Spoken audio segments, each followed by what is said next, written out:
తెచ్చుకుంటాం కదా మార్కెట్ నుంచి, వాటికి ఇట్లా ఉంటాయి, అవి తీసేయాలి, లేకపోతే కర్రీ బాగోదు, టేస్ట్ ఉండదు.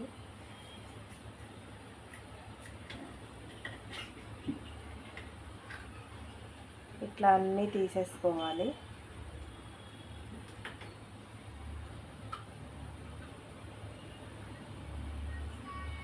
ఫ్లోర్క్ సహాయంతో తీసేసేయండి.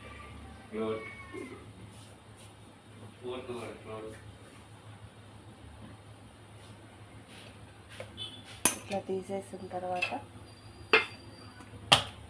వీటిలో కొంచెం కల్లుప్పు అంటాం కదా, కల్లుప్పు కొంచెం, పసుపు, కొంచెం నిమ్మకాయ.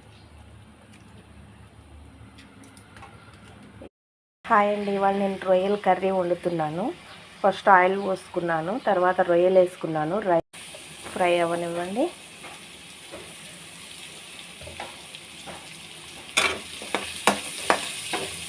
ఇది బాగా రెడ్ కలర్లో రావాలి.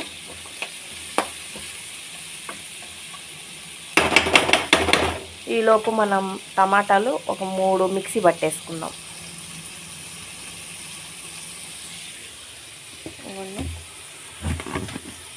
3 మిక్సీ పట్టేసా. ఇది కొంచెం రెడ్గా ద్వారగా ఫ్రై అవ్వాలి.